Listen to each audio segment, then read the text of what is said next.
Lo primero, tenemos que ver cuál es el contenido de esta visión. Esta visión se encuentra en Apocalipsis capítulo 1, versos 9 hasta el versículo 20. Pero primero vamos a ver los primeros versículos que me hablan del contexto de la visión. Entonces, en este contexto, la primera parte del pasaje, Juan nos presenta el contexto de la visión y nos habla de 5 aspectos fundamentales. ¿Cuáles son estos 5 aspectos? Comenzando en el versículo 9, que me dice, amén, yo Juan, vuestro hermano y vuestro consiervo, copartícipe ¿en qué? Tribulación. En la tribulación. Entonces, primero, establece los nexos de Juan con sus destinatarios. ¿Cuáles son los nexos del autor? ¿En qué se relaciona el autor con los destinatarios? En primer lugar, copartícipe ¿en qué? En la tribulación. Segundo, ¿en qué más es copartícipe? En el reino. Y tercero, ¿en qué más es copartícipe? En la perseverancia. O sea, igualmente nosotros tenemos que tener esa misma actitud. Copartícipe en las tribulaciones. Yo sé que nadie quiere ser copartícipe de Juan en las tribulaciones. Amén. Amén. Le preguntaba a cualquier hermano que levante la mano que quiere ser copartícipe de la tribulación. Y nadie va a levantar. Los discípulos de Cristo querían estar al lado de él. Señor, que manda que tus hijos, uno esté a mi derecha y el otro esté a la izquierda. Y Cristo le dijo, ciertamente de la copa que yo tomo, ustedes tomarán. Amén. Correcto. Amén. Pero ¿de qué copa estaba Cristo hablando? De los sufrimientos. Y efectivamente, todos los apóstoles murieron siendo mártires, excepto Juan, el autor del Apocalipsis. Ciertamente, dice la Biblia, que nosotros somos bienaventurados cuando por la causa de Cristo sufrimos tribulaciones. Amén. Gracias, Señor, que nosotros hemos venido de países donde hay libertad de culto, libertad de expresión. Lamentablemente, no todos los países tienen libertad de expresión. Cuando hablamos, por ejemplo, los países de la cortina de hierro, anteriormente decíamos Rusia y esos países, no había libertad de expresión. Ahora se está abriendo el espacio para que se predique el evangelio. Cuando hablamos la ventana 1040, que significa Irak, Irán y esos países del Medio Oriente, tampoco podemos decir que esos países palestinos, donde existe un estado totalitario, hay libertad de expresión. América Latina, Estados Unidos, nosotros por mucho tiempo hemos gozado de esa libertad de expresión. Y la pregunta es, ¿hasta cuándo? Amén. Esperemos que sea siempre. Pero fíjese los cambios que se están operando actualmente en Nicaragua con Daniel Ortega. Amén. Cerrando más de 2.600 ONG, en los cuales están también muchas iglesias cristianas. Y cerrando y confiscando los bienes de la iglesia católica. Cuando tú ves que un presidente comienza a atacar una iglesia, llámese como se llame, usted debe saber, por lo tanto, que nosotros no tenemos, amén, estamos en la lista, amén, de ser también atribulados. Amén. Así que, bienaventurados, como dice la Biblia, aquellos que sufren persecuciones. Y recuérdese que Juan está escribiendo, amén, en una época en la cual habían grandes persecuciones en contra de la iglesia. Ricardo, Dios te bendiga, amén. Ingrid, bendiciones, amén. Gloria al nombre del Señor. Sean bienvenidos a esta su casa. Amén. Así que el apóstol Pablo, en primer término, en estos versículos, señala los nexos que tenían con los destinatarios. Como partícipe en las tribulaciones, sí, porque él también estaba tribulado. Y precisamente no hablo de cualquier tribulación, porque a veces usted se levanta y diga, ay, se me hizo tarde. ¿Qué tribulación, Dios mío? Eso no es tribulación. ¿Amén? ¿A qué me refiero? Ay, que todavía no me ha llegado el dinero al banco. ¿Qué tribulación? ¿Qué prueba? Eso no es prueba, eso no es tribulación. ¿A qué nos estamos refiriendo? Me voy, ay, las 2 de la tarde. ¿Cuánta hambre estoy sufriendo? Eso no es hambre. ¿Verdad que no? No, porque decía un andaje que hambre que espera llenura no es hambre. Hambre que espera hartura no es hambre. O sea que eso no es hambre. No sabemos lo que es tribulación. Y lamentablemente a veces nos quejamos demasiado y nos olvidamos de lo que han pasado estas iglesias. Copartícipe en las tribulaciones. Asimismo, el que es copartícipe en las tribulaciones también es copartícipe en el reino de Dios. Y es copartícipe también en ¿qué más? En la paciencia de los santos. Apocalipsis habla mucho de la paciencia de los santos y el apóstol Pablo usa mucho ese término, la paciencia de los santos. ¿Sabe usted qué significa ese término? La paciencia de los santos significa la perseverancia a pesar de las tribulaciones. Cada vez que usted lee ese término, entiéndase, perseverancia en Cristo, firmeza en Cristo, a pesar de las tribulaciones que usted pueda confrontar. Amén. Amén. Ponga su vista en el cielo, ponga su vista en Dios. Amén. Si ponemos nuestra vista en Dios, amén, ¿qué va a pasar? Las cosas terrenales serán menores. Como dijo el apóstol Pablo, ¿qué dijo Pablo? Me dijo que las cosas que nosotros pasamos no son comparables con la gloria venidera que en nosotros ha de manifestarse. Y por lo tanto lo creemos también grandemente. Nuevamente se me frizó. Aleluya. Amén. Gloria a Dios.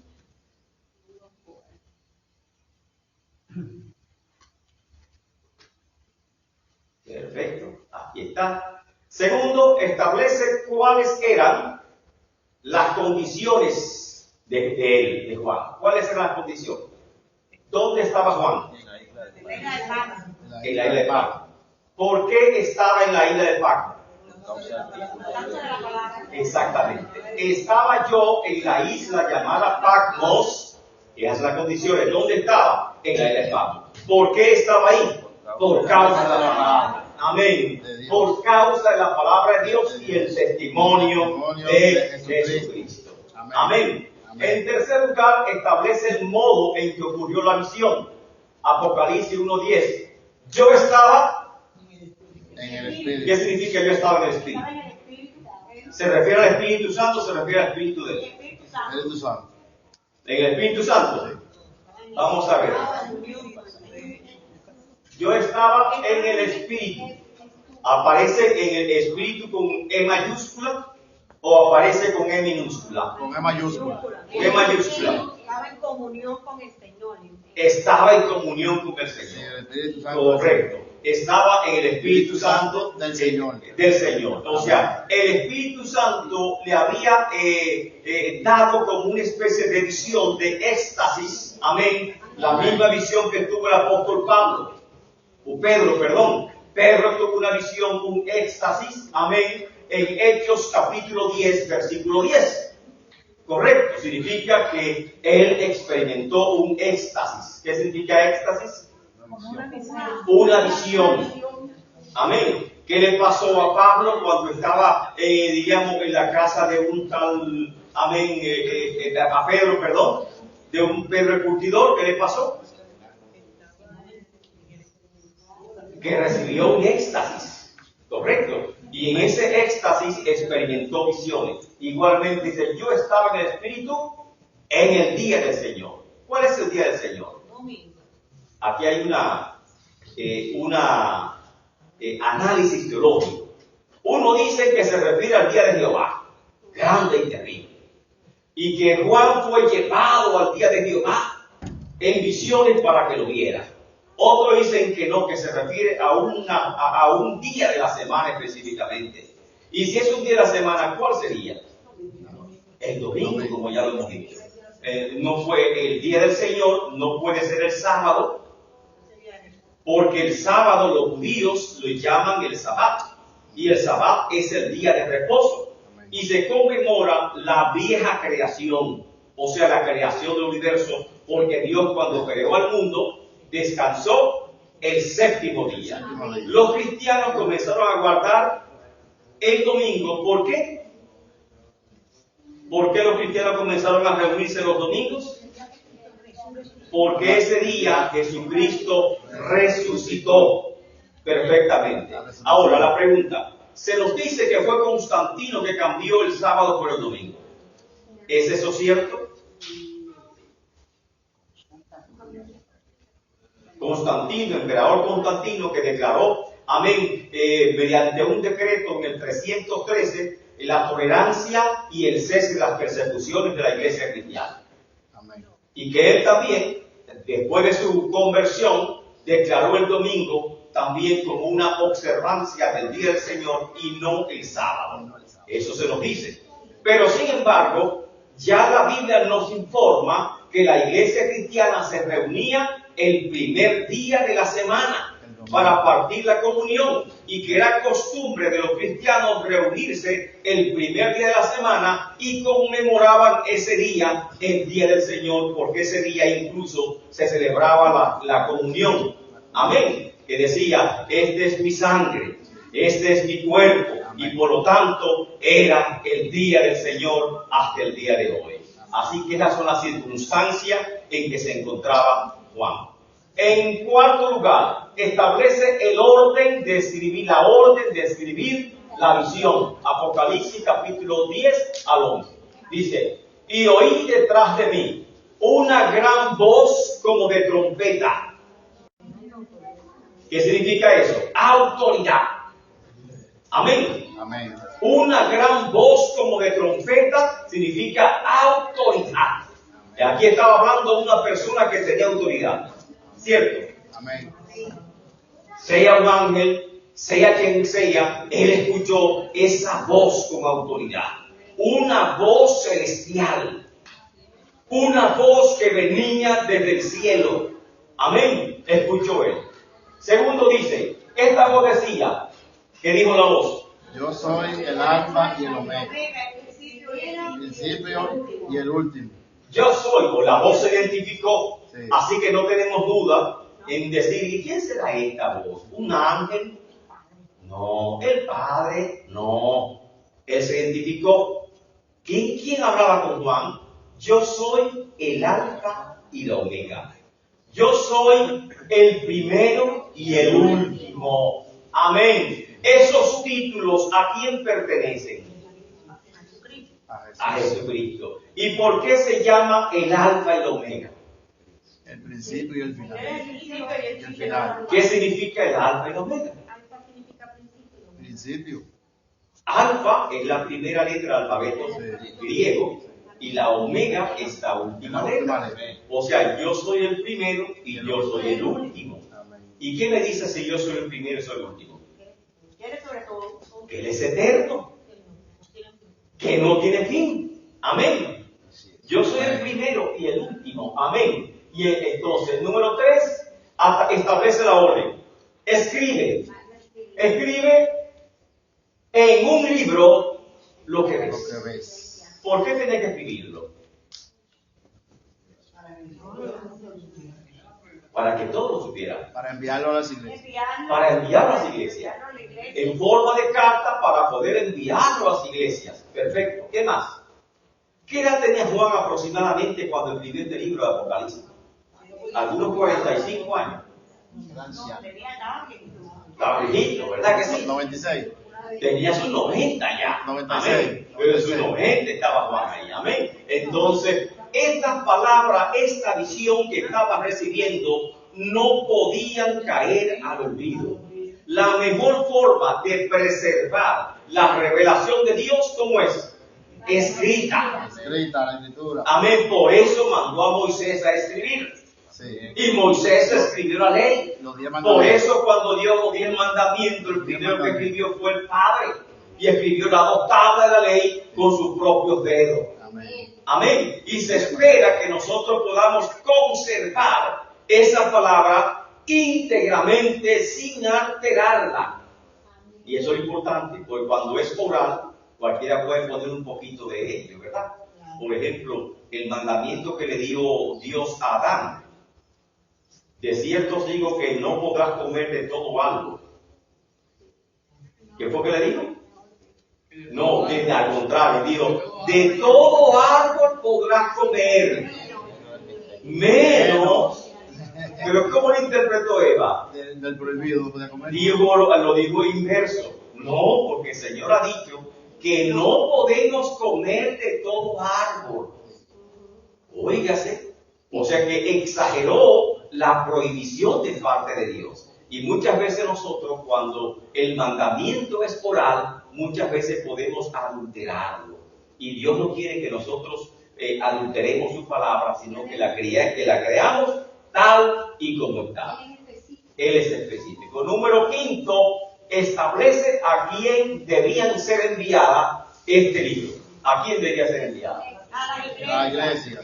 El número de las iglesias, ¿cuántos son? 7. ¿El 7 es un número cualquiera o es un número simbólico? ¿Qué significa Apocalipsis? Apocalipsis. Perfección. Perfección. Perfección en los planes de Dios. Correcto. ¿Cuáles son estas 7 iglesias? Ahí están. No, comienzo con la primera. Éfeso, Esmirna, Pérgamo, Tiatira, Sardis, dice Tiatira. Tiatira, correcto, Sí. Tiatira. Porque si tuviera acento era Tiatira. Sí. Como no tiene acento, se pronuncia Tiatira. Amén, Tiatira. Filadelfia. Correcto. Sardis, Filadelfia y Laodicea. Laodicea. Amén. Y son elegidas de manera emblemáticas. ¿Qué significa emblemática? Como un ejemplo, como una metáfora, correcto, para representar la universalidad de todo creyente. O sea, que esas cartas dirigidas a las 7 iglesias no solamente van dirigidas a ella, sino también van dirigidas a nosotros. Y por eso que dice Apocalipsis 1:3, bienaventurado el que lee. Los que oyen, como estamos ahora escuchando y estudiando la La palabra, palabra de y la palabra. sobre todo es más bienaventurado el que cumple la palabra. Amén. Y esta es la gran bendición que encontramos en Apocalipsis. Ahora, en los versos 12 en adelante ya encontramos la descripción de la visión. Es la segunda parte del pasaje. Los elementos simbólicos que rodean la visión, la figura de Cristo, son importantes. Recuerden, son simbólicos, no alegóricos. No sé quién me puede decir la diferencia entre simbólico y alegórico.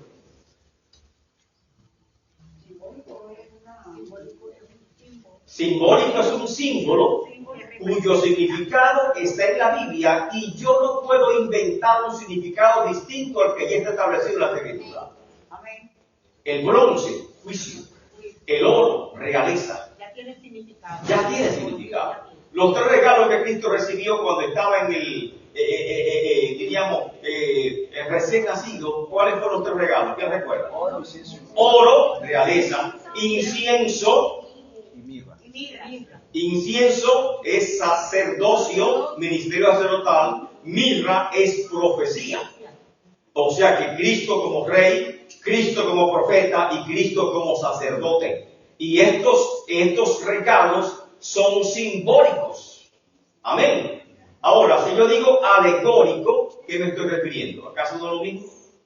No es lo mismo. ¿No es lo mismo? Por ejemplo, la mujer de Apocalipsis capítulo 12, los elementos que rodean esa figura, ¿son simbólicos o alegóricos? Simbólico. Simbólicos. Ahora, ¿por qué es simbólica? Porque tengo que buscar qué significa, amén, los elementos que la rodean. Y buscando qué significa, determino quién es la mujer.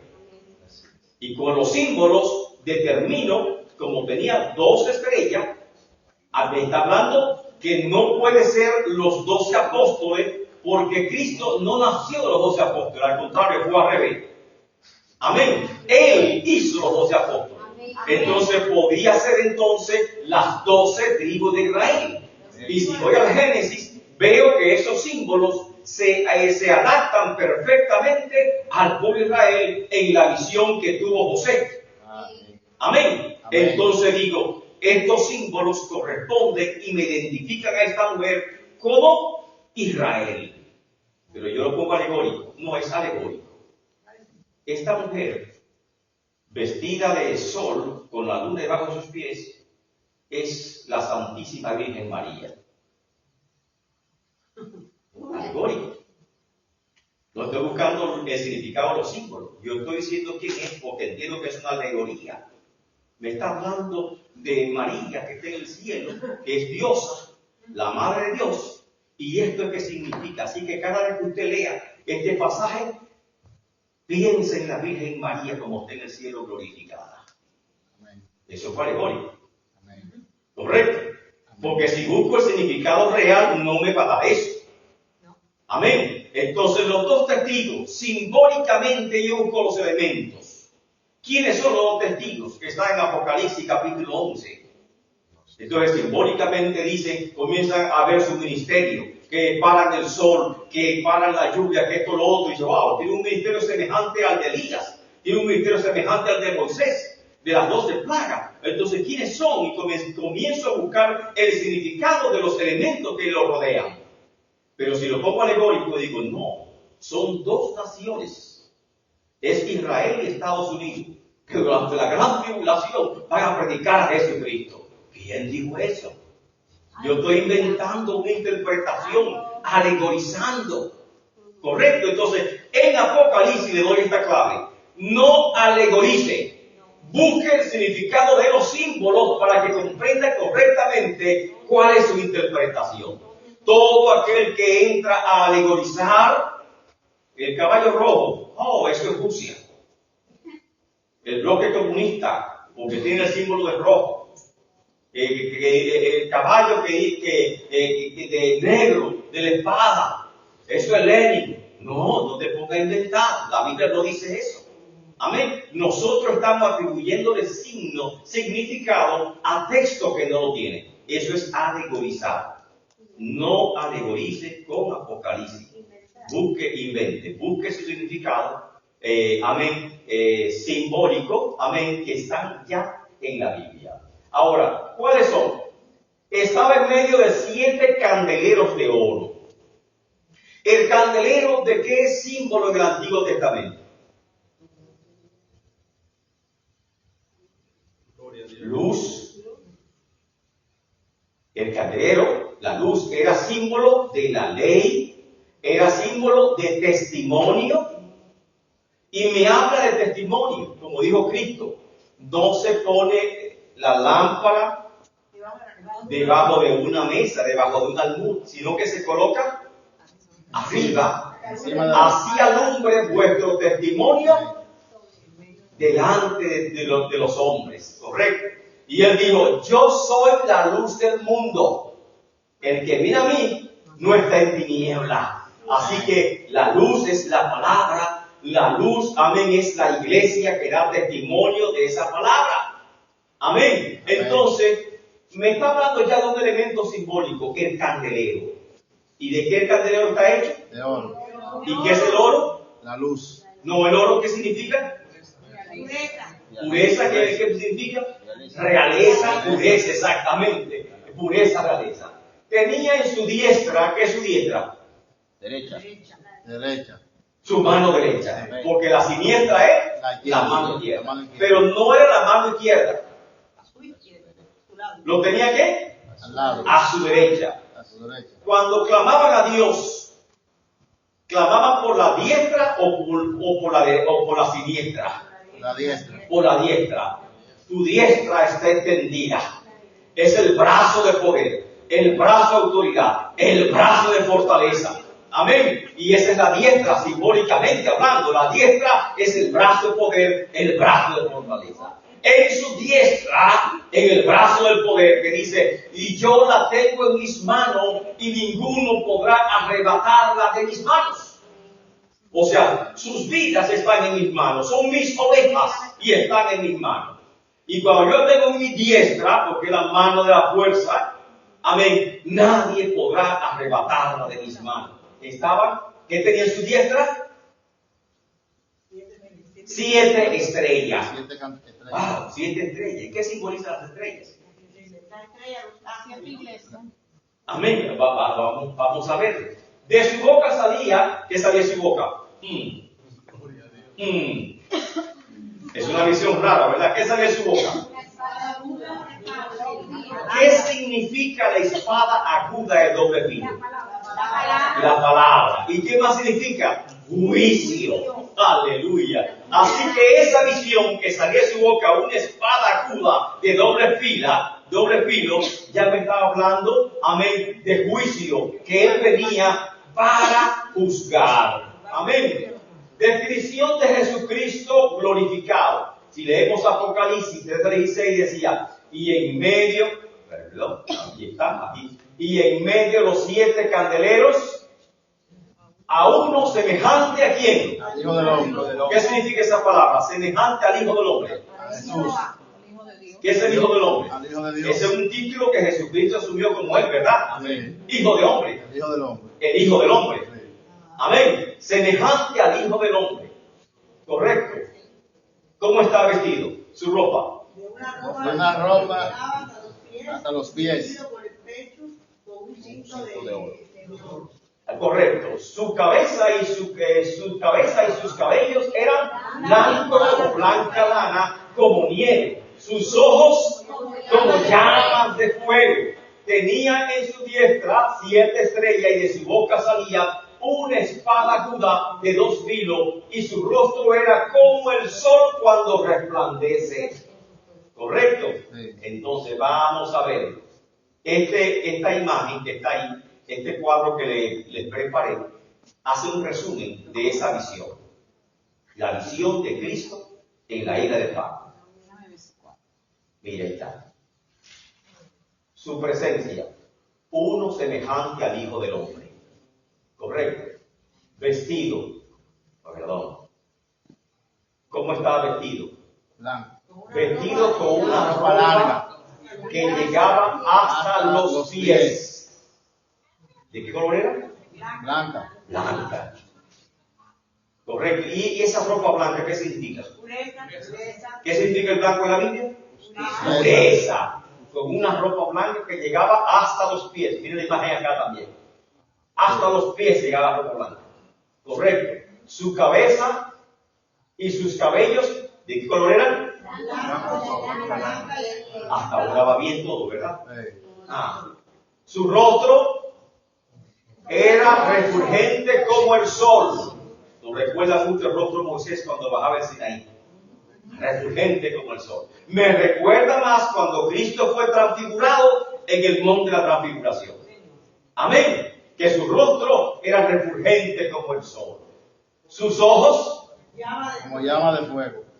¿Y qué significa eso? Como llama de fuego, ira.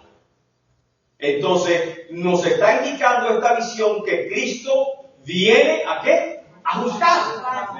Así como de su boca salía una espada aguda de doble filo, aleluya, es a juzgar. Y sus ojos eran como llamas de fuego, y mire, y sus pies ¿cómo eran? Y sus pies eran semejante al bronce. ¿Y qué es el bronce? Juicio, sacrificio, castigo. Bronce bruñido, refulgente como un horno, también fuego. O sea que esa visión está, ¿verdad? ¿Y su voz? Aleluya, o sea que venía definitivamente a juzgar. Amén. Venía a hacer juicio. Así que Cristo viene por segunda vez y le precede o le antecede, amén, juicio severo sobre este mundo. Cuando Él venga, muchos dicen, vendrá como un corderito, lo vamos a recibir con armas, ya no son flechas como antes, ni espadita como lo tenía el romano. Ahora tenemos muchas armas poderosas. Amén. No te valen las armas. No importa los adelantos armamentísticos de armamento que tenga el mundo, nada de eso le puede hacer daño. Es como dice la Biblia de nosotros: ningún arma forjada contra ti prosperará, y mucho menos ningún arma forjada podrá prosperar en contra de Jesucristo. El Apocalipsis tiene una visión cristológica. Me presenta a Cristo glorificado. Amén. Amén. Y esta imagen de Cristo, que casi siempre lo pintamos como manso, humilde, con mucho amor, es distinta a la que estamos acostumbrados a ver. Amén. Fíjense cómo está esa imagen. Todos sus rostros refulgentes, sus pies como bronce bruñido, que es rojo, bronce bruñido, refulgente como un horno de fuego. O sea, lamentablemente, esta visión me dice el propósito principal del libro es advertirnos de los juicios que vienen sobre la tierra. Y como iglesia tenemos que estar preparados. Amén. Lo creemos. El mundo a veces está como muy resuelto y creemos que no pasa nada. No sé cuántos escucharon que en Gran Bretaña el primer ministro alertó a la población de que se preparara, comprar alimentos, no sé cuántos lo escucharon, de verdad, y que almacenaran agua y algunos alimentos por si acaso hay alguna catástrofe. Y habló en el ejemplo catástrofe como una guerra, una guerrita nuclear, como inundaciones, como una, ¿qué más digo? Como si fuese una pandemia o cualquier cosa que venga, estemos preparados. Lo dijo lógicamente después que Rusia declaró a través de Putin, amén, declaró que si Ucrania lo ataca con armamentos de la Unión de Inglaterra, amén, ellos van a responder a Inglaterra. Así que si cae un cohete hecho, elaborado o facilitado por Inglaterra en Rusia, Rusia le va a responder, pero no a Ucrania, sino le va a responder a Inglaterra. Imagínense, el mundo, como se está diciendo ahora, está en una escalada de violencia en toda Europa. Y nosotros como iglesia no podemos estar dormidos. Tenemos que ver que muchas de estas profecías que están contenidas en el libro Apocalipsis están a punto de acontecer. Las advertencias que tiene Apocalipsis son serias y tenemos que tomarlas con ese carácter de seriedad que el libro nos está dando. Esto lo vamos a mandar a través de grupo y ustedes van a tener esa imagen. Amén. La que le he presentado. Casi siempre se compara con una visión que tuvo Daniel capítulo 10, versos 5 y 6, que Daniel veía la visión de un varón vestido de lino, y que la descripción que da Daniel es muy parecida a la de Cristo. He aquí un varón vestido de lino, que es blanco, ¿verdad? Y ceñido sus lomos de oro. Eso es como el cinto de oro que tenía Cristo también, correcto. Su rostro parecía como un relámpago, decía Daniel, y sus ojos como antorchas de fuego, y su brazo y sus pies como de color de bronce bruñido, y el sonido de sus palabras como el estruendo de una multitud. Amén. O sea que prácticamente Daniel nos está dando como una visión anticipada de lo que ahora está viendo Juan en el libro de Apocalipsis. Amén. Ahora, el significado se lo puse al lado. La presencia semejante al Hijo del Hombre. ¿Qué significa? Presencia infunde autoridad. Autoridad. Su presencia infunde autoridad. Se ve, ¿verdad? Su vestido. Santidad. ¿De qué le habla el vestido? Santidad. Estamos hablando simbólicamente, santidad. El cinto de oro, ¿de qué me habla? Ahí está al lado, ¿verdad? Realeza. Ceñido, ¿qué significa estar ceñido? Cuando dice ciñete, ¿qué significa? Prepárate. Estaba preparado. Así estaba ceñido el cinto. Cuando el soldado se ponía el cinto y se ceñía el cinto era porque iba a combatir. Y esa figura de Cristo con el cinto ceñido significa que los juicios vienen y vienen ya. Amén. Amén. ¿Qué más? Su cabeza. ¿Qué significa? ¿Cuál es el significado? Sabiduría y respeto. Aleluya, sabiduría al respecto. Así que ya se me están poniendo un poquito blanco. Hay hermanos que ya están más blancos que yo. Amén. Que me están ganando. Pero, amén. Sabiduría, respeto. Amén. Su rostro, ¿qué significa? Gloria celestial. Refulgente como el sol, la gloria celestial. Sus ojos, ¿Qué significa? Enojo, ira, Como llama de fuego. contra los malvados. Sus pies como bronce bruñido. ¿Qué significa? Castigo y juicio. Castigo y juicio. Su voz, autoridad y poder. O sea que es fácil Apocalipsis, ¿verdad que sí? Apocalipsis es sumamente fácil. Ahora, ¿cuál fue la reacción de Juan cuando vio esta visión? Cayó como Cayó muerto. muerto. Cayó como muerto a sus pies. Luego, y él puso su diestra sobre mí, diciéndome, No temas. no temas. Aleluya. ¿Y por qué cayó como muerto? Por la presencia, por la gloria. ¿Quién resiste la presencia de Dios? Aleluya. Pero me parece también que hubo otro profeta. ¿Quién fue ese profeta? Ezequiel. Ezequiel vio la visión en el río Quebrado y cayó como muerto. Pero casi siempre caían como muertos porque decían, ¿quién puede ver a Dios y vivir? Nadie resiste.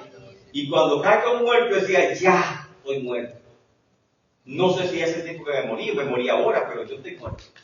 Porque nadie puede ver a Dios y vivir. Amén. Y cae como muerto. Y entonces para consolar a Juan, pone su mano sobre él y le dice, no temas, tranquilo, no morirás. Amén. No morirás, no temas Juan. Así que ahí tenemos esa visión bien bonita. Prerrogativas y títulos de Cristo. Apocalipsis 1:18. Después de decirle no temas, Cristo continuó hablando con Juan. ¿Y qué le dice? Yo soy el primero y el último. Es un título de Cristo de Apocalipsis y ese título significa lo mismo que el alfa y la omega. Y significa el eterno, el origen de todas las cosas. Número 2, él dice, el que vivo y estuvo muerto. Amén. En Primera de Corintios, el apóstol Pablo dice, el primogénito de los muertos, el primero que se levantó de la tumba. Y así como él se levantó de la tumba, también nosotros nos levantaremos de la tumba. ¿Cómo dicen algunos que no hay resurrección? Así como Cristo se levantó de la tumba, con ese mismo poder también nosotros nos levantaremos de la tumba. Y establece, amén, el orden en que serán levantados. Amén. 3. He aquí que vivo por los siglos de los siglos. ¿De quién me habla? Exaltación de Dios, el que está sentado a la diestra de Dios. Como dice Filipenses capítulo 2, versos 9 al 11. Por cuanto Dios le dio un nombre que es sobre todo nombre, para que en el nombre de Cristo se doble toda rodilla de los que están en el cielo y los que están en la tierra y debajo de la tierra. Mire, hay tanta curiosidad y tanta teoría que de ese texto ya sacaron una teoría o están utilizados para apoyar una teoría de que de la tierra hueca. ¿Cuánto escuchas esa teoría? En la Antártida hay puertas grandes que usted entra por esas puertas y puede llegar al centro de la Tierra y va a encontrar otro, como si fuese otro planeta distinto, con ríos, mares, habitantes y todas esas cosas, porque la Tierra es hueca y hay otro mundo debajo de la Tierra. No, esa es otra teoría. Así que dije, pues la Biblia lo dice, porque dice lo que está en el cielo, en la tierra y debajo de la tierra. O sea que también ellos recibieron la palabra. Óigase, la gente inventa mucho, pero recuérdese, Apocalipsis no es alegoría, Apocalipsis es realidad. Apocalipsis es certeza. Así que hablemos siempre con certeza. Y tengo la llave de la muerte y el Hades. Amén. Ya sabemos que la muerte y el Hades son dos figuras metafóricas que nos habla la Biblia, y esas casi siempre van juntas. La muerte, amén, para los griegos era como si fuese un dios de la muerte. Amén. Entonces, Y el Hades era el dios de ultratumba, que reinaba, en las partes más profundas de la tierra. Pero sin embargo, Jesucristo dice que el único que tiene autoridad sobre la vida y autoridad sobre la muerte es Él, porque Él tiene la llave de la muerte y el Hades. Como dijo el apóstol Pablo, ni lo alto ni lo profundo. Amén. Nada podrá separarnos del amor de Dios que es en Cristo Jesús. ¿Quién es Jesucristo para ti? Ahí vimos en Apocalipsis el principio y el fin, el alfa y el omega, el que estuvo muerto aquí que vivo, y compleméntelo con Juan. Yo soy la luz del mundo, yo soy la verdad, el camino, la verdad y la vida. Yo soy el buen pastor. ¿Qué más dice? Yo soy el pan que descendió del cielo. Yo soy la vida verdadera. Jesucristo, ¿qué es para ti? Y eso lo preguntó a sus discípulos. ¿Qué dicen los hombres que es el Hijo del Hombre? Dicen esto, lo otro. ¿Y ustedes qué opinan? Amén. Nosotros, ¿qué opinamos después de ver esta visión de Apocalipsis tan extraordinaria? ¿Qué pensamos? Filipenses 3:8. Y ciertamente aún estimo todas las cosas como pérdida por la excelencia del conocimiento de Cristo Jesús, mi Señor, por amor del cual he perdido todo y lo tengo por basura, para ganar a Cristo. ¿Y qué Pablo estaba hablando? Digo, si yo hablo como humano, estoy hablando como loco, porque yo soy de la tribu de Benjamín, o sea que soy hebreo de hebreo, de la tribu de Benjamín, la tribu que permaneció fiel al lado de la tribu de Judá. ¿Qué más? Circuncidado el 8º día. Y comienza a hablar, fariseo, o sea que soy de ascendencia familiar farisea, que se jacta de cumplir la ley. Y comienza a hablar de todos los méritos que tenía conforme al judaísmo. Sin embargo, todos esos méritos los tomo por basura. Porque no hay mérito, no hay título delante de Dios que nos pueda servir. Incluso nuestras dignidades, tenemos que quitar nuestras propias dignidades cuando venimos ante Dios. Así como David se quitó su ropa real cuando danzó en la presencia de Dios, igualmente nosotros tenemos que quitar nuestras ropas reales, nuestras dignidades, nuestros títulos y venir humillándonos ante la presencia de Dios. Nadie venga, yo soy apóstol de Jesucristo. Un apóstol. No. Tu dignidad déjala fuera. Ven a Cristo con toda humildad, como un siervo fino. No me llame pastor, porque yo soy apóstol. Esa arrogancia. Hay que dejar afuera. Reverendísimo reventado. Aleluya. Hay que tener cuidado. Solamente Cristo es grande. Solamente Cristo merece todos nuestros títulos y honores. Alabado el nombre del Señor. Así que nosotros tengamos cuidado. La muerte y el Hades. Amén. La muerte proviene del griego Thanatos. Thanatos, como acento en la primera taje, Thanatos.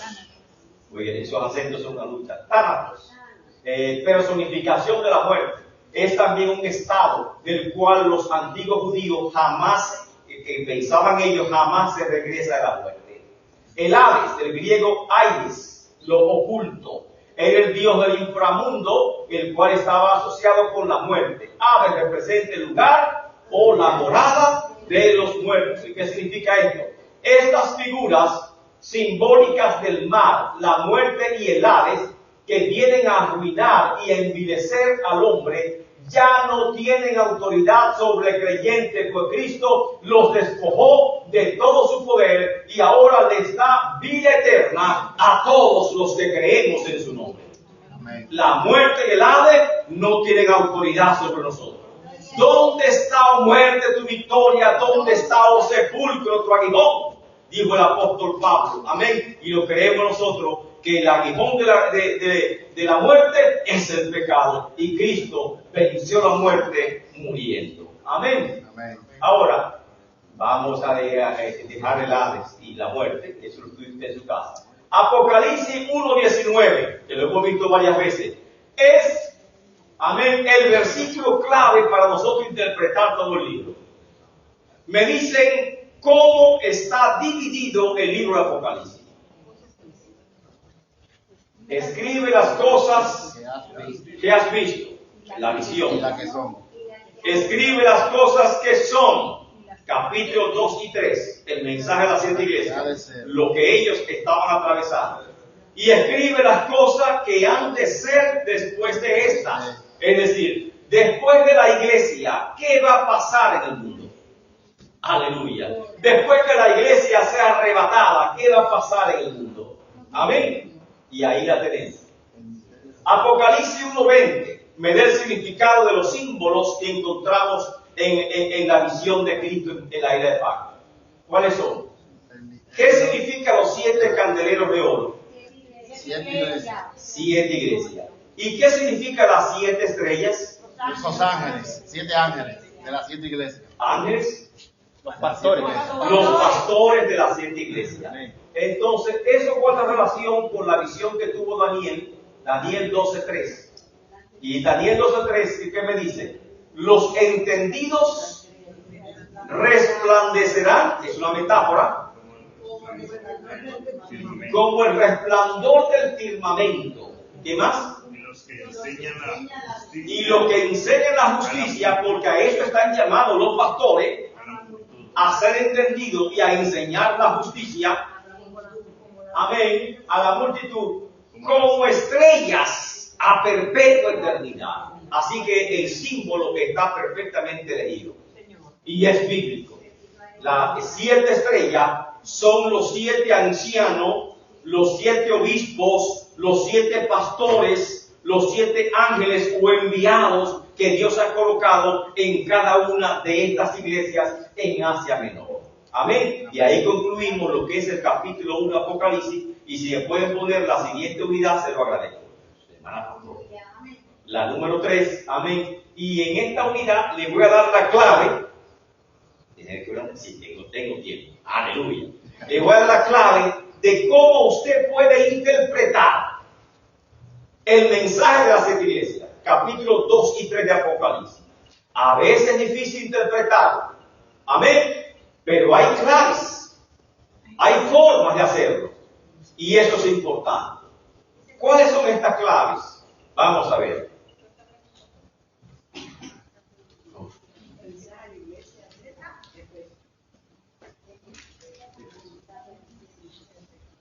Me parece como la otra que dice, no es esa.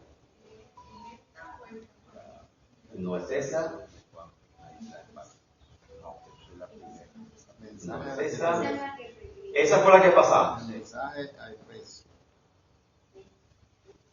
Mensaje a las 7 iglesias. Ok, déjelo ahí. A ver. Las cosas que son. Escribe las cosas que has visto. ¿Qué es una cosa que has visto? La visión en el de paz. Escribe las cosas que son. ¿Cuáles son? El mensaje de las 7 iglesias, lo que las 7 iglesias estaban atravesando en ese momento. ¿A quiénes dirige la carta? Ahí están las iglesias. ¿Cómo se llaman? Éfeso, capítulo 2, 1 al 7.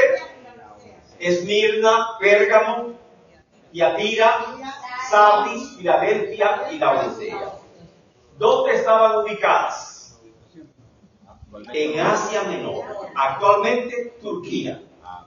Algunas iglesias hacen gira a esos lugares para que también conozcamos esos lugares donde el apóstol Pablo y el apóstol Juan predicaron. Y fíjense, dicen algunos, qué raro, están colocadas, si usted lo ve en el mapa, como formando un triángulo.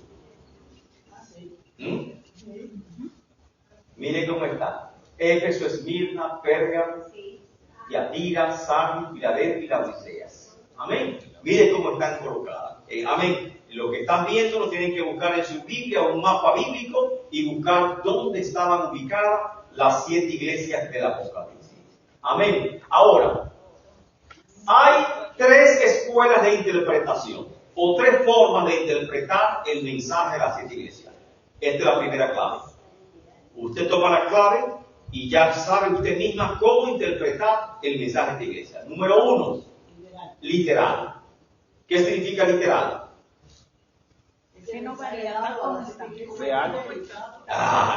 Son las 7 iglesias de Asia Menor, son los destinatarios originales de las cartas de Apocalipsis. Originalmente a ellos fue dirigida la carta. Y por lo tanto, se trata de situaciones reales que estas iglesias estaban atravesando al momento que Juan le escribe la carta como una advertencia solemne y de parte del Señor. Amén. Amén. Ahí están literalmente Éfeso, Esmirna, Pérgamo, Tiatira, Sardis, Filadelfia y Laodicea. Son ellas. Segundo, histórico. Podemos decir que representan los diferentes períodos históricos de la iglesia sobre la tierra. Dice, pues no sería eso muy forzado. Lo grande es que hay una simetría asombrosa.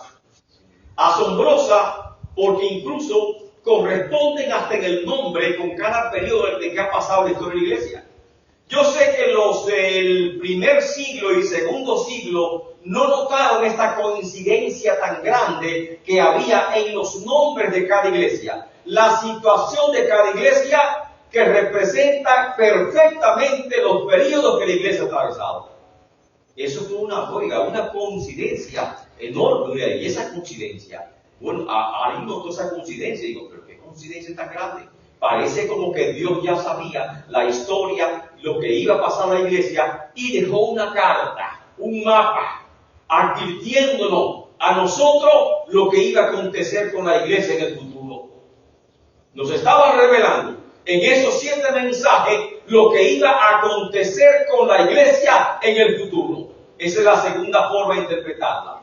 Y lógicamente la tercera forma es práctica. ¿Qué práctica? La situación de cada iglesia puede representar la situación por la cual una iglesia esté atravesando o un creyente esté atravesando. Por ejemplo, Éfeso dejó su primer amor. Entonces, un creyente frío está atravesando el periodo de Éfeso. Un creyente legalista, pero que no tiene amor. Trata rudamente a su esposa, a sus hijos y todo esto y esto y esto. Está pasando por Éfeso. Pérgamo, sufrimiento, persecución. Los que están siendo perseguidos en el mundo entero están con Pérgamo. Y el mensaje de Pérgamo se le adapta perfectamente a aquellos que están bajo el fuego de la persecución. Y así podemos ir iglesia por iglesia y buscar un significado práctico, amén, aplicado a nuestras vidas hoy en día. Así que de esas 3 formas podemos nosotros utilizar, amén, el mensaje de la iglesia de Apocalipsis. Ahí está. Históricamente, la iglesia de Éfeso, ¿qué significa Éfeso? Ahí está. Número 1, ahí está en ese cuadro. Ese cuadro lo hice yo mismo. Amén. No lo encontré por ninguna parte, así que como usted no lo encuentra, tiene que hacerlo. Amén. Así que lo hice. Éfeso significa deseo ardiente. Wow. Y ese nombre corresponde con la iglesia apostólica, la iglesia pentecostal, que nació con un deseo ardiente. Aleluya. En el aposento alto, cuando descendió del cielo el Espíritu Santo. Aleluya. Esos primeros predicadores que a un Pedro dijeron, calla Pedro. Y Pedro dijo, juzguen ustedes si es mejor obedecer a Dios antes que a los hombres. O sea, no conviene que callemos, sino que sigamos predicando la palabra. Creyentes que no callaban sino predicaban. Un Esteban que se levantó como diácono, amén. Y las congregaciones de Israel que estaban en Jerusalén, ¿cómo se llaman las iglesias judías? Las sinagogas judías, amén, se reunió en contra de Esteban porque estaban perdiendo feligresía. Amén. Y el mensaje de Esteban era muy fuerte y no podían callar a Esteban. ¿Y se callaría Esteban? ¿Podían silenciar a Esteban? No, no lo pudieron silenciar. Amén. Y ahí se levantaba ese deseo ardiente. Esa iglesia que primeramente en el aposento alto, ¿cuántos se convirtieron? 120. No, eran 120, pero cuando Pedro predicó en el primer mensaje, 3,000 personas. Después eran 5,000, después eran 8,000. Y siguió creciendo la iglesia. Amén. Esa iglesia de deseo ardiente. Amén. Corresponde, por lo tanto, al periodo apostólico. La iglesia que nació con ese amor, con esa pasión. Amén. Deseo ardiente. Y el periodo apostólico, desde el año 30, que nace la iglesia, hasta el año 100, que es la muerte de Juan, el último de los apóstoles, y por lo tanto ahí termina el periodo apostólico. Pérgamo, ¿qué significa Pérgamo? ¿Qué significa amarga? ¿Sí? No. Pérgamo. No, me equivoqué de nombre. Pérgamo significa amarga. Pérgamo significa amarga. Amén. ¿Y qué significa esto? Lógica, las pruebas, las persecuciones. Y Pérgamo representa la iglesia perseguida, que es desde el año, ¿qué año? 100 hasta el año 313, que es el fin de las persecuciones. Y fíjense que el que tiene, ¿veis? El que tiene dos ojos ven más que dos. Al revés, ¿verdad? Aleluya. Amén. Que la ayuda de ustedes nos hace ver, mire, ahí extravié los nombres y no me había dado cuenta. Aquí está. Ahora sigue Sardis. Sardis significa alta cerradura. Sardis, alta cerradura. Es la iglesia imperial que nace en el año 313 hasta el 476, que es la caída del Imperio Romano. La caída de Roma. Amén. Hasta el 476. Ese es Sardis. Yatira significa sacrificio continuo de víctima. Es la iglesia medieval de la Edad Media, que va desde el 476, la caída de Roma, hasta el 1453, con la caída de Constantinopla. Sigue. ¿Cuál sigue? Filadelfia. Significa amor fraternal. La iglesia de la Reforma, desde el año 1648 hasta el año 1900. Y luego sigue la Odisea. ¿Qué significa la Odisea? Derecho al pueblo. Porque lao es ley, derecho al pueblo. O sea, prácticamente el pueblo es que manda. Iglesia contemporánea, la iglesia moderna, desde el 1900 hasta que Cristo venga. Ese es el significado histórico de o la interpretación histórica del mensaje de la Santa Iglesia. Ahora,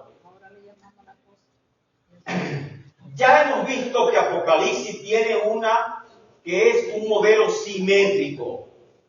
Amén. Es decir, que un prólogo y termina con una introducción, una conclusión y todo en una simetría perfecta.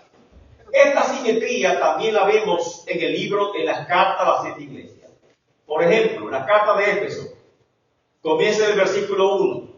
Cuando Cristo se presenta la carta a la iglesia de Éfeso, da sus calidades, da sus credenciales, ¿correcto? Esas credenciales le llamamos nosotros prerrogativas. Y él dice, el que tiene las 7 estrellas en su diestra, dice esto. O sea, escribe a la iglesia de Éfeso y diles, el que tiene las 7 estrellas en su diestra te dice. Pero cuando lo llama luego el llamado a actuar, cuando lo llama arrepentimiento, le dice, haz las primeras obras, pues si no, vendré pronto a ti y quitaré tu candelero de su lugar. O sea, qué coincidencia. Te está diciendo, mira, el que tiene la espada aguda de doble filo te dice esto. ¿Qué le dice? Si no te arrepientes, te cortaré. Vos no tienes espada aguda, te va a cortar. El que anda en medio de los 7 candeleros de oro y tiene las 7 estrellas en su diestra, te dice que te arrepientas. Si no te arrepientes, quitaré tu candelero de su lugar. O sea, ahí hay combinación, ¿correcto? Igualmente a Esmirna le dice, ¿qué está pasando en mí? Esmirna, martirio, muerte, persecuciones. ¿Qué le promete a Esmirna? El que venciere no sufrirá daño de la segunda muerte. ¿Ven cómo coordina? Amén. Y así va coordinando perfectamente bien. Ahora, partes o estructura, una clave. Si usted quiere interpretar el mensaje hacia esta iglesia, busque las partes. Cuando, por ahí por el 1984, no, fue antes, 81, terminé mis estudios de secretario ejecutivo. Óigate. Y me enseñaron, estuve un año estudiando, me enseñaron redacción, mecanografía, taquigrafía y 20.000 cosas que te enseñaban, ¿verdad? Con esas máquinas Remington que usted da, ¿verdad? Que había que coger velocidad en ese tiempo, imagínense. Había que darle con un martillo. Había que darle carga. Que primero me sangraron las uñas, pero se acostumbraron las uñas y ya no me sangraban. Y perfecto, seguimos, correcto, ¿verdad? Ahí estaba. Pero en la redacción de una carta me decían, cada carta tiene esta parte, ¿verdad? Entonces hay que aprenderse de memoria las partes de una carta, los diferentes estilos de carta que había, ¿correcto? Y uno tiene que aprendérselo. Ahora, en este caso, hay un modelo y un patrón que sigue cada una de las cartas a las iglesias apocalípticas. Todas las cartas a las 7 iglesias tienen este modelo y este patrón. Miren cuál es. Número 1, ¿qué tiene? Saludo y destinatario. Escribe al ángel de la iglesia que está en Éfeso. Escribe al ángel de la iglesia que está en Pérgamo. Escribe al ángel de la iglesia que está en Esmirna. Y así escribe. Prerrogativas de Cristo, las credenciales. Siempre, en todas las iglesias, da credenciales. En Éfeso, ¿qué credenciales dio? El que tiene las 7 estrellas en su diestra dice esto. Búsquenme ahora en la siguiente iglesia en Pérgamo, ¿qué credenciales dio Cristo? Búsquenlo en su Biblia. Ahora en Apocalipsis capítulo 2. ¿Cuáles son las credenciales de Cristo en la iglesia de Pérgamo? Debe estar en el versículo 8. El que tiene la espada aguda de 2 filos, a Pérgamo. Aleluya. Así que los que están mortificando la iglesia de Pérgamo, que se preparen, ya hay juicio en contra de ellos. Amén. Oye, qué salud, oye, qué prerrogativa. El que tiene la espada aguda de 2 filos, dice esto. ¿Y cuál sigue? Sardi, Tiatira. ¿Cuál es la prerrogativa de Cristo, la credencial en Tiatira? El que tiene ojos como llamas de fuego y pies semejante al bronce bruñido. Amén. Dice esto. Oiga, esos juicios a esas 2 iglesias parece como que no le van bien, ¿verdad que no? O sea, todas tienen un saludo y un destinatario a quien de Cristo. Todas tienen la prerrogativa, o sea, Cristo da sus cartas, sus credenciales, que son la prerrogativa de Cristo. Todas tienen un encomio. Siempre comienza así. Yo conozco tus obras. Wow. Siempre comienza alabando, ¿verdad? Qué diplomático es Cristo. Yo conozco tus obras, tu arduo trabajo y tu paciencia. Aleluya. Comienza alabando las cosas positivas. No, estamos primero encomio. Encomio son realzando las cosas positivas. Cuando usted corrija a una persona, no comience con las cosas negativas. Comience como Cristo con las cosas positivas. Endúlcelo. Endúlcelo. Conozco que eres trabajador, conozco que es un hombre de Dios, una mujer de Dios, conozco, amén, que si te vas de esta iglesia nos va a hacer muchísima falta. Pero, así te recuerdo un hermano que dice, él me está hablando, yo digo que le parece que le iba a la cabeza. Dice, Hay una hermana en mi iglesia, hermana trabajadora, evangelista, predica, wow, tremenda hermana. Yo quisiera que hubiese más hermanas como esa en la iglesia. Digo, oh, eso es muy bueno. Pero tiene una sola cosita. Digo, ¿qué tiene? La lengua. Ya dañaste. Ya dañaste el mensaje.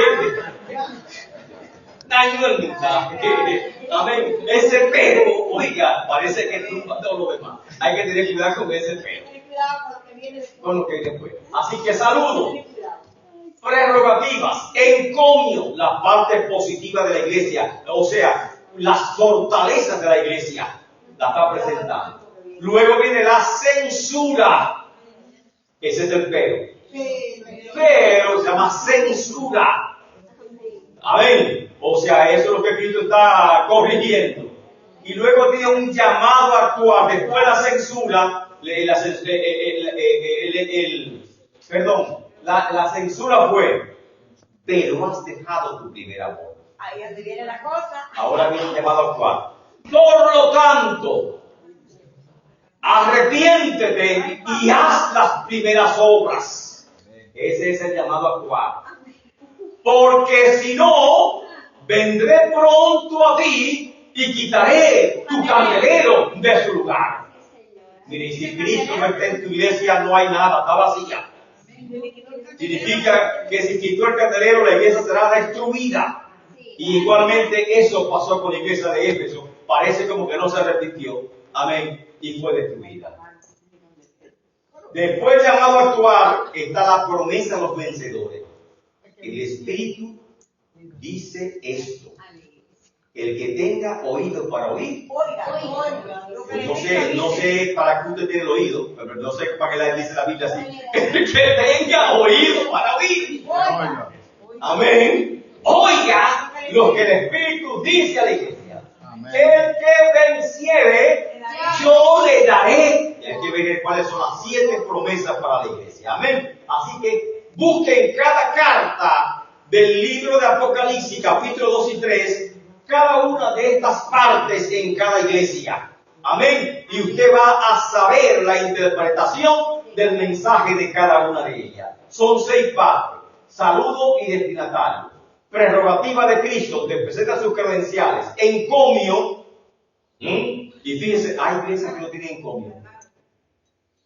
Hay una iglesia que no tiene encomio. No tiene nada positivo. No tiene nada positivo. Parece que no encontró nada. Ahora, ¿cuál de esas fue? La que sea. ¿Ah? Hay 2 iglesias que no tienen censura. Filadelfia. ¿Cuáles son esas 2 iglesias que Cristo no censuró? Te lo digo, pero. Amén. Aleluya. Hay cosas positivas por lo menos, ¿verdad que sí? Cosas positivas. Ahí está. Mire, hice una tabla también del mensaje de las 7 iglesias. Con esa tabla usted puede ir interpretando Apocalipsis 2 y 3. Cada iglesia puede interpretar. Saludo, por ejemplo, ahí está, saludo. Éfeso, prerrogativa de Cristo, el saludo a Éfeso, Esmirna, Pérgamo y Átila. Correcto. Ahora, prerrogativa de Cristo. A Éfeso, ¿qué le dijo? El que tiene las 7 estrellas En su mano. es el que... A Esmirna, ¿qué le dijo? El primero y el postrero, el que estuvo muerto y vivo. Aleluya. A Pérgamo, ¿qué le dijo? El que tiene la espada de 2 filos. Amén. A Tiátira. Que tiene ojos como llama de fuego. Amén. Ahí está uno por uno. Amén. Los detalles de esa visión. Ahí sigue con la segunda parte. Sardis, Filadelfia y la Odisea, viendo cada una de estas partes en este diagrama. Amén. De esta forma, usted puede interpretar perfectamente el capítulo 2 y 3 de Apocalipsis y saber qué mensaje le escribe a cada iglesia. Ahora,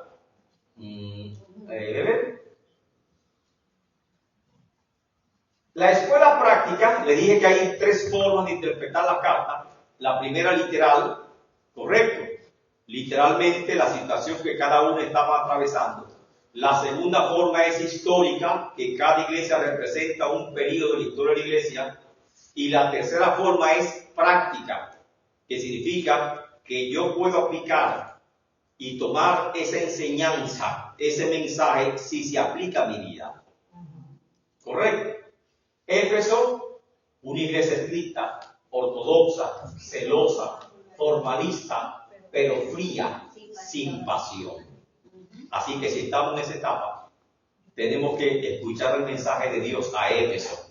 Amén. Y saber que no estamos correctos. Esmirna, iglesia perseguida, atraviesa por grandes pruebas, pobrezas y necesidades físicas. Muchas iglesias están igual que esta. Amén.